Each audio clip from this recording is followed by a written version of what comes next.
Bueno, ya está con nosotros Agustín Remondino, que es consultor PYME. A propósito de lo que contaba hace un ratito en cuanto al reclamo que han hecho las pymes al gobierno de la provincia de Buenos Aires para que finalmente también contribuya con aspectos vinculados a lo tributario, pero no solo a lo tributario, sino a una rebaja progresiva de ingresos brutos para impulsar la inversión y a también que cesen con los mecanismos de hostigamiento que muchas empresas están recepcionando. De hecho, en la presión recaudatoria, en tapa, el cronista tiene que los embargos a las pymes están llegando a las billeteras digitales, lo que ha determinado Arca. Sí. ¿No es cierto? Con lo cual, a los reclamos del fisco se le suman los municipios, incluso que salen a cobrar también sus tasas y que quieren también tener recaudación, porque de lo contrario son los que quedan al final del camino. Agustín, un gusto. ¿Qué dice? ¿Cómo le va? Buen día. Julieta Tarrés, Paulino Rodríguez, los saludan. ¿Cómo anda? Buen día, ¿cómo están? Bien, gracias.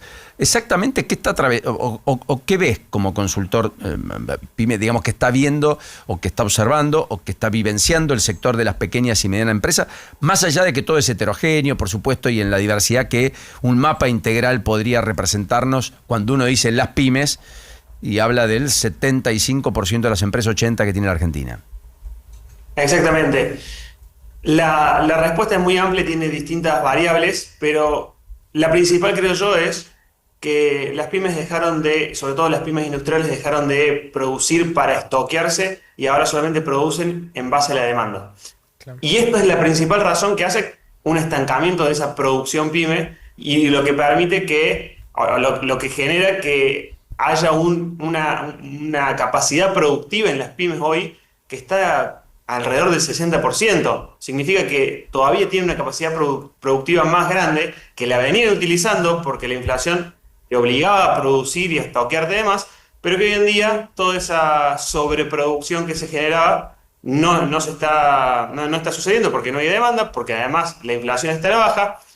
Y empezás a tener situaciones diferentes que atravesar como empresa. Por ejemplo, administrarte mejor, manejar mejor tus costos. Y ahí es donde la cuestión impositiva entra y pasa a ser fundamental, porque impuestos como ingresos brutos, que son recaudatorios a través de cada una de las etapas de la cadena productiva, son muy acumulativos y terminan cayendo al consumidor y eso aumenta el costo de producción y por lo tanto aumenta el precio para los consumidores. Sí, es interesante lo que decís. Antes de entrar en el tema impositivo, me gustaría preguntarte cómo era en el periodo 2022-2023 este tema de la cantidad de producción y de generación de stock respecto de las ventas. ¿Era más equilibrado o estaban acostumbrados a producir incluso de más, sabiendo que la mercadería iba a valer más mañana por la inflación? Vos teniendo una inflación de 10-15% para el mes siguiente, te sobreestoqueás en producción y después las distribuidoras se sobreestoqueaban de productos y los minoristas se sobreestoqueaban también para vender a los consumidores.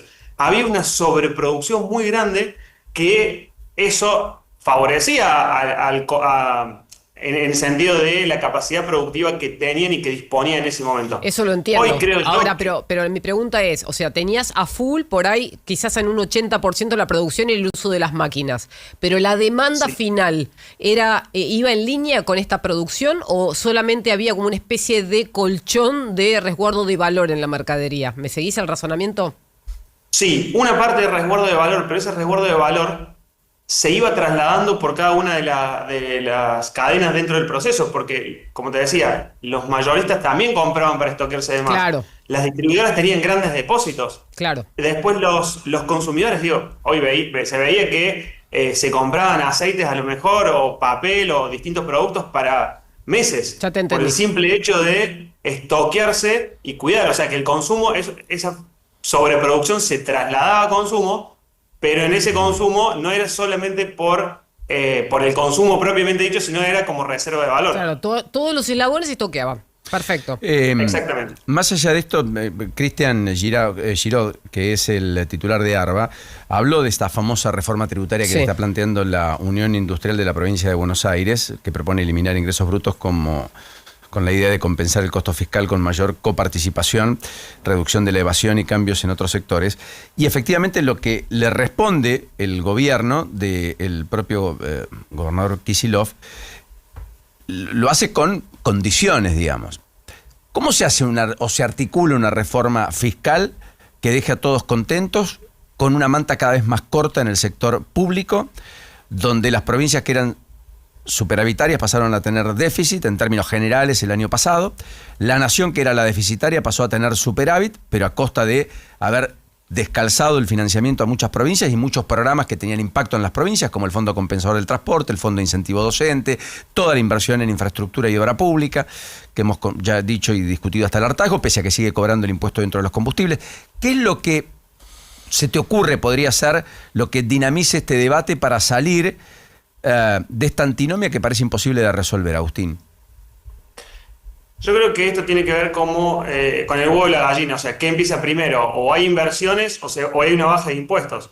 Entonces, en esas interacciones, el gobierno está esperando, o sea, está esperando que vengan las inversiones y nosotros y todos los empresarios están esperando que se bajen los impuestos. Creo que el primer paso siempre va a ser empezar a tener un superávit fiscal. A partir de eso se puede empezar a bajar los impuestos. O sea, condición necesaria, indudable. Condición necesaria, el superávit fiscal, pero porque es lo mismo que sucede en cada casa, lo mismo que debe suceder en cada país. Necesitamos que se gaste menos plata de la que ingresa. Sí. Es una cuestión básica para el funcionamiento. Yo trabajo con un montón de empresas todo el tiempo y los empresarios tienen que adaptar su vida a la capacidad de producción y de ingresos que genera su empresa. Bueno, podés generar, utilizar todos los recursos de la empresa para irte de vacaciones, para salir de viaje o para gastarlos en lo que quieras. Vos vivís en base a los ingresos que tenés. Y el país también debería hacer lo mismo. A partir de tener eso, a ver, hay, creo que alrededor, no tengo bien el número ahora, pero alrededor de 2.500 millones de dólares en el RI, pero de los cuales no hay ni el 5% realmente invertidos. O sea, ya están aprobados, pero no están invertidos. 50.000 millones, de los cuales menos del 5% están invertidos, correcto. Sí. Exactamente. ¿Qué significa? Cuando estas inversiones empiecen a llegar y a trasladarse a actividades productivas, esas inversiones van a traer mayor superávit fiscal, por lo tanto van a permitir bajar los impuestos.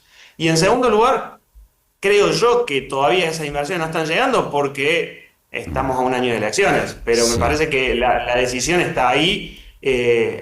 Por verse si continúa o no continúa este gobierno. Con un solo tamiz, que esa recaudación adicional no va a ser tampoco tan importante, más bien eso es el efecto dinamizador que busca el gobierno y todo lo que le podría generar de dólares y divisas al país, no menor, muy importante, pero no está pensado tanto al lado de la recaudación. De hecho, los cuestionamientos que tienen es que prácticamente no cobran impuestos a cambio de que vengan las inversiones.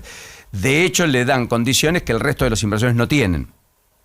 Pero permite que las diferentes empresas puedan producir, porque alrededor de poder hacer grandes inversiones, eso trae muchas otras inversiones, muchos otros trabajos, no de manera directa, de manera indirecta. Los proveedores y las famosos. grandes empresas traen, obviamente, muchas más oportunidades. Por lo tanto, sí.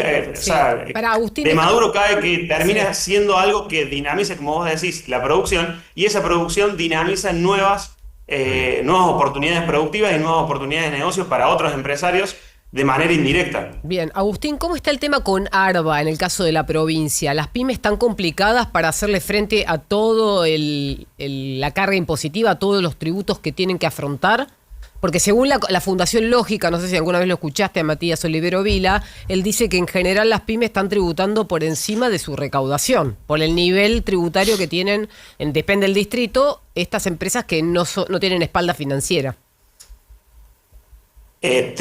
Tributar, si comparamos provincia de Buenos Aires con, por ejemplo, Córdoba, que es donde estoy yo, Santa Fe, hay mucha diferencia impositiva. Lo sé. Y esas cargas impositivas, no solamente porque venimos hablando de la competencia de los precios y la competencia de los precios nacionales con los precios internacionales, pero también hay una diferencia de la ubicación en donde están las industrias en relación a la capacidad productiva, al pago de esos impuestos y a lo que pueden ofrecer. No es lo mismo producir en provincia de Buenos Aires que a lo mejor producir en Córdoba o en Santa Fe. Los costos son menores. Por lo tanto, eso también va a generar un traslado de muchas industrias de unas zonas hacia otras. Sí. Enorme placer, como siempre. Y hasta la próxima, Agustín. Un gusto. Muchas gracias y a disposición. Agustín Remondino, consultor PYME, a propósito de muchos temas de los que estamos discutiendo habitualmente. ¿Qué haces, Cancelaria? ¿Cómo andas? Querido Alejandro Cancelaria, que ya está con nosotros en Galana esta mañana aquí en las mañanas de Now. Mirá, vino con un suéter que hace juego con los almohadones del sillón. Sí, me es verdad. encanta. No, tiene mostaza.